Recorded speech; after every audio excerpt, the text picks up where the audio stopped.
Calaroga Shark Media.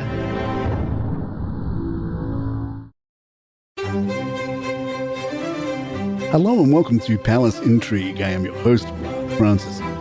Harry is now on the UK portion of his travels. Meghan has not joined him, in case you were wondering if hell had frozen over.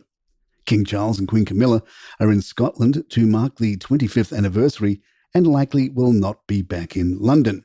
Prince William is very, very, very busy doing royal stuff and won't be able to meet with his brother.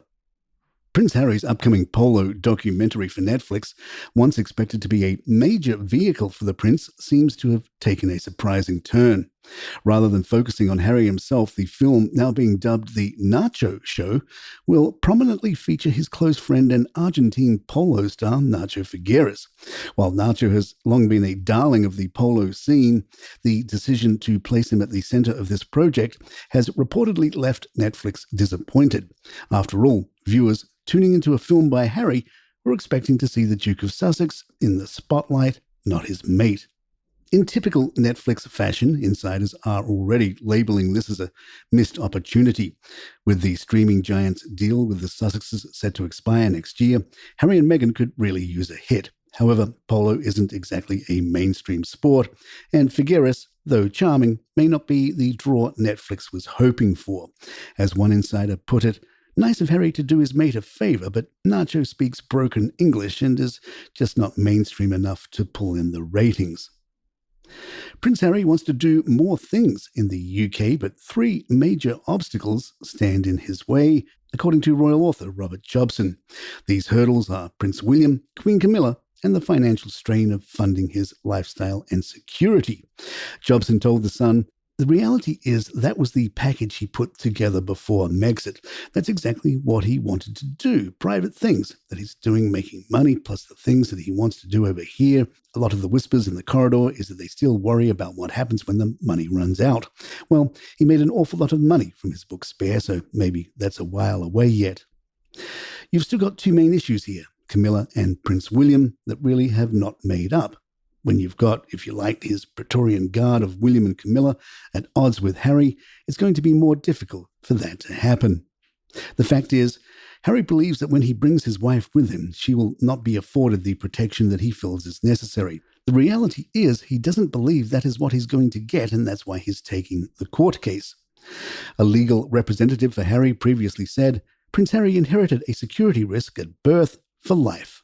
While his role within the institution has changed, his profile as a member of the royal family has not, nor has the threat to him and his family."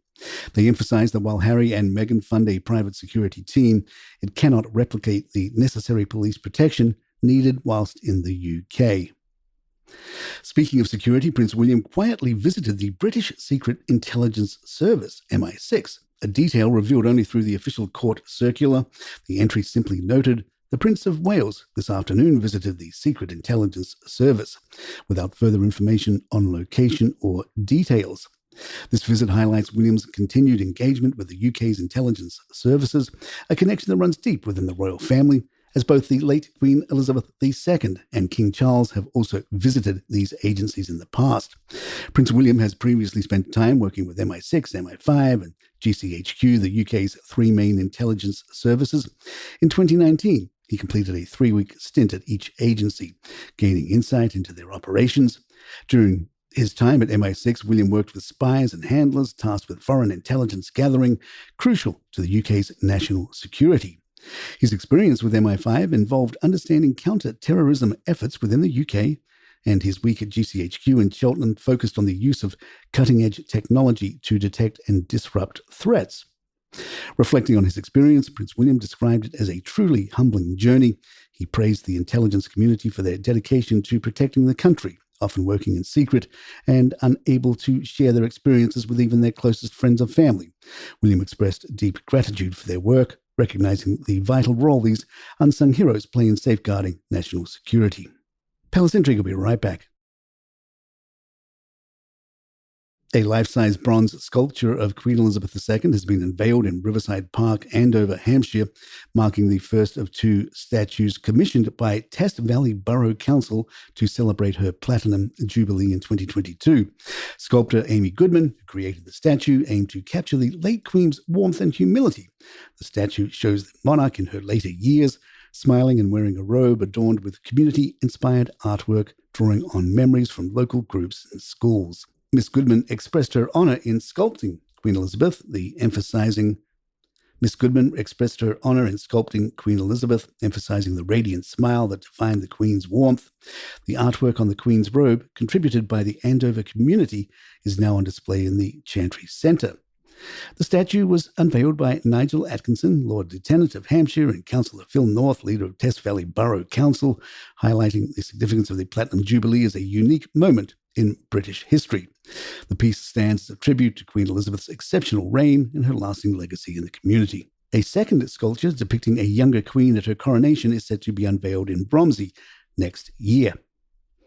In a survey conducted to mark the 90th anniversary of the British Council, Queen Elizabeth II was named the greatest British cultural icon of the last 90 years, with 41% of respondents selecting the late monarch. Close behind her was Sir David Attenborough, the beloved broadcaster and naturalist, who garnered 40% of the vote. Other notable figures in the survey included Princess Diana, Winston Churchill, and Queen frontman Freddie Mercury. Fictional British icons also made the list, with James Bond coming out on top as the UK's greatest fictional character, followed by Harry Potter, Del Boy from Only Fools and Horses, Paddington Bear, and Doctor Who. Sir David Attenborough was voted the greatest living UK figure, followed by musical legends Sir Elton John and Sir Paul McCartney. Dame Judi Dench and Catherine, Princess of Wales, also featured prominently. Internationally, Nelson Mandela was regarded as the most important non-UK cultural figure, followed by Elvis Presley and Albert Einstein. In terms of British media, Pink Floyd's The Dark Side of the Moon and the Beatles' Sgt. Pepper's Lonely Hearts Club Band tied for Best Album, while J.R.R. Tolkien's The Lord of the Rings was voted the Best Fiction Novel, and Danny Boyle's Trainspotting, the top British film. The end of World War II was deemed the most important global moment of the last 9 decades. Travis Kelce isn't just winning on the football field, but also in life, as evidenced by his surreal summer experience meeting the British Royals. According to his mum, Donna Kelce, the Kansas City Chiefs star, shared that rubbing shoulders with Prince William, Princess Charlotte, and Prince George at Taylor Swift's Eras concert in London was one of the coolest things. Donna spilled the tea on Kelce's reaction, revealing that he felt slightly out of place in such elite company. He jokingly told her, "You just look around and think, why am I here? I don't belong in this room." But it sounds like the tight end held his own just fine, with his mum proudly saying he's a pretty friendly guy, handling the royal meeting like a pro. Travis himself later recounted the encounter on his New Heights podcast, praising William as the coolest mother effer and gushing over how delightful the royal family was. He even admitted to being unsure of the proper protocol. Was I supposed to bow, curtsy, or just be the American idiot and shake their hand? And there you have it. If you'd like to email us, our address is thepalaceintrigue@gmail.com. Please follow us on Spotify, Apple, or the app of your choice, and leave us a review or some stars if you're enjoying the show. I'm Mark Francis. My thanks to John McDermott, Palace Intrigue. Good times.